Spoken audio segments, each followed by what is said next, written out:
In today's video, I want to give you guys an update on Death Stranding's gameplay. It has difficulty options, and Kojima is saying a very easy mode is going to be in the game. And if you're adverse to difficult games, this is something you definitely want to pay attention to, so I'll be highlighting that. Also, unfortunately, AI the Somnium file is a game that I am very much excited for. The physical edition of that game has been delayed a little bit. However, the digital edition is still coming out on the same day. We'll go over all the details on that. Speaking about physical editions, DAYZ, a formerly digital-only game, is getting a physical release, and that's coming in October. We'll talk that. And we have an update on Ghost Recon Breakpoint, and it might be getting crossplay after its initial launch. That is coming directly from Ubisoft themselves, so we'll talk that at the end of this video. But first up, Death Stranding is gonna have difficulty options. Traditionally speaking, Hideo Kojima games usually feature difficulty options. However, if you go to Metal Gear Solid 5, that was one game that actually didn't have difficulty options. So the question whether or not difficulty options would be available in Death Stranding was a little bit of a mystery, but it has been confirmed that the game will have difficulty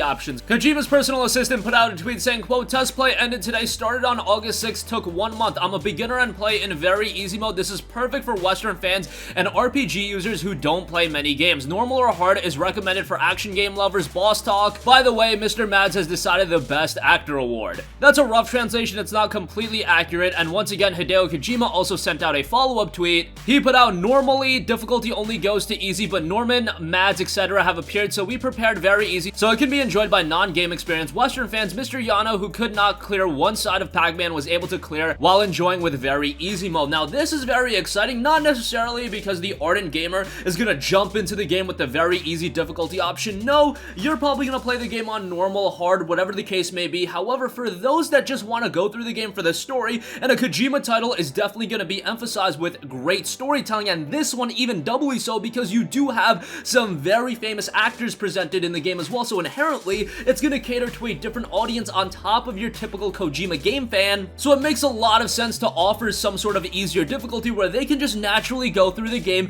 and they can enjoy the story mode. At the end of the day, if you don't want to play the game that way, you don't have to, and this just offers more options to gamers. Now, I see one notion that is spreading online saying, if Death Stranding is offering a very easy mode and some way to go through the game very easily without really emphasizing the gameplay too much, why can't a game like Sekiro have an easy mode or a very easy mode? Don't get it twisted. This is something that is up to the developer and whether or not it will impact the integrity and their vision of the game. From Software decided that an easy mode to that game would impact the integrity of the game, and you have to respect their decision on that. If Kojima, the entire studio, and everybody involved in the game decided that a very easy mode would impact the integrity of the game, and you have to go through this challenging gameplay to understand the true meaning of Death Stranding or whatever the case may be, then don't include that very easy mode. However, Kojima has decided with his creative knowledge that a very easy mode would be something that's very situated for some gamers. That is not the case with From Software titles. I see that notion thrown around here or there. You can compare games directly. I know we want to get up in arms and say gamers should have all the input on these games. No, at the end of the day, some of these developers want to keep their creative vision intact, and offering an easy mode to a game like Sekiro, that wouldn't do that. So I wanted to get that out of the way because that is just completely idiotic thinking. There's a million games on the market. If you don't want to play a game that's designed to be very hard from the get-go, don't buy Sekiro. There's a lot of other great action games. In the case of Death Stranding, it's a game where if you do play it on very easy mode, it's a narrative-driven title, and they want you to experience the narrative however you so see fit, especially for those that just want to play the game because of everyone involved in the title, because there are a lot of alluring actors and whatever the case may be. It's going to cater towards a different audience. So just bear that in mind. I wanted to get that out of the way right away. But nonetheless, Death Stranding is scheduled for a release later this year. I was very surprised that it's actually coming out in 2019, but it is due out on November 8th.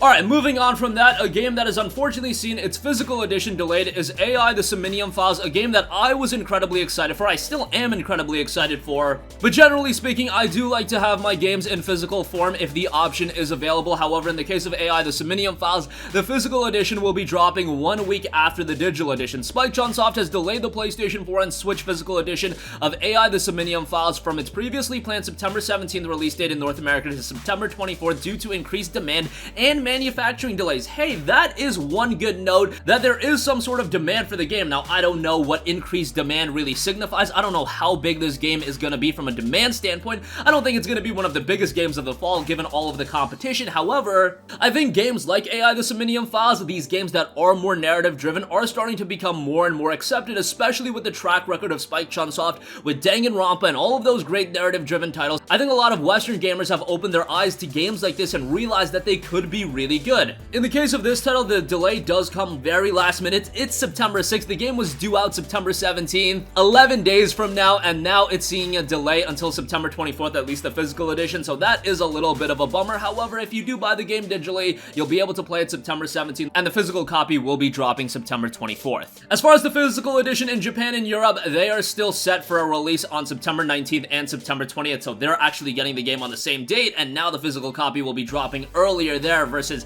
in North America. Typically speaking, if a game is getting a worldwide release, North America gets it first, but nonetheless, you can play the digital edition come September 17th. Alright, moving on from that, talking about physical editions, here's one very popular digital title that's making the foray into a physical copy, and that is DAYZ. It's been detailed that the physical edition of DAYZ will launch for PlayStation 4 for $39.99 on October 15th. A relatively decent price. Sometimes with physical editions, they do hike up the price a little bit, especially a game that was formerly digital only, but in the case of DAYZ, it'll be sticking at that $39.99 price point. And if you guys are unaware of what DAYZ is, this was one of the most iconic PC games of all time. It started out as a mod for Arma 2, and it was one of those games that got a lot of people to buy a gaming PC because they just wanted to play DAYZ. Unfortunately, by the time DAYZ standalone came out, the game was in early access, and it stayed in early access for so long that a lot of the luster with DAYZ had diminished, and a lot of other survival games made their foray and made their impact, and DAYZ kind of fell to the wayside a little bit. But then when the game came out of early access, the nostalgia was still intact for a lot of people, and a lot of people went back and checked out DAYZ. It still does have some compelling elements. However, the jury has kind of been set on DAYZ, and I don't think there's really going to be a lot of winning fans over. I don't think the game can get back to its glory days and its peak. Can it still be a game that people check out and people enjoy? Absolutely. However, I feel like it's peaked at this point, and it does have its core audience, but nonetheless, being able to play it on PlayStation 4 is also very nice. But come October 15th, it will be dropping as a physical copy for $39.99, and why this is exciting is because hopefully a physical copy of this game goes on sale a little bit quicker than the digital copy. The digital copy hasn't gone on sale all too much. Even on PC, it's really held up in value, but a physical copy at $39.99, maybe soon thereafter, it will be down to like $19.99, and at that point, it would be a pretty decent pickup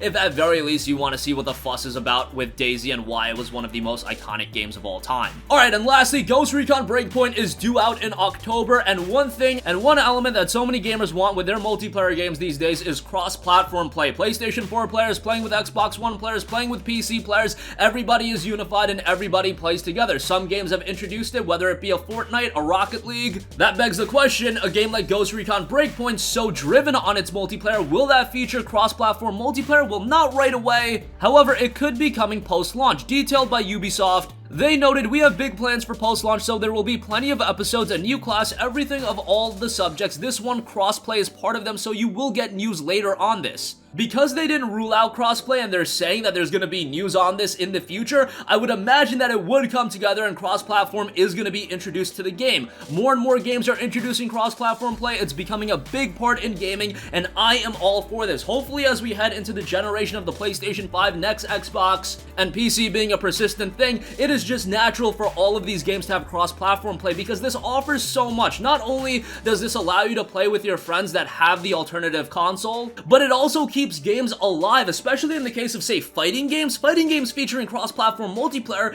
is so important because that online multiplayer is inherent by a sizable number of people playing the game. That's true for any game, but doubly so for fighting games if you want to play it online. And in the case of a lot of these older fighting games, they just die off really quickly, and without cross-platform multiplayer, it just goes to the wayside. At least in the case of with cross-platform multiplayer, does that mean that every game isn't gonna die off? No, that's just naturally gonna happen with some older titles, but it will keep the life cycle of a lot of games pushed a little bit longer. That's inherently gonna make people want to buy the game even more, because who the hell is gonna want to buy a game that has a dead multiplayer server? It's just beneficial to everyone involved, and I don't know why it hasn't come together earlier. I understand why Sony has been against it for a little bit. They want to segment people and keep people on the PlayStation platform and not unified with other ecosystems, but in this case, it being normalized is best for consumers, and I'm happy there was that pushback earlier when Sony was kind of against it, but then PlayStation gamers came together and now it's being introduced in a lot of games, so that's incredibly exciting. And that's gonna conclude this video. Again, for those of you that just want to play Death Stranding for the story, there is gonna be a very easy difficulty. So that's gonna be very nice for some people. AI the Somnium Files' physical edition has been delayed until September 24th. The digital copy will be out September 17th. DAYZ is getting a physical copy come October 15th. And it looks like Ghost Recon Breakpoint is gonna get crossplay after its initial launch. Ubisoft has big plans for post-launch content. That's gonna conclude this video. Sound off with all of your thoughts in the comment section down below. Thank you for watching, and goodbye.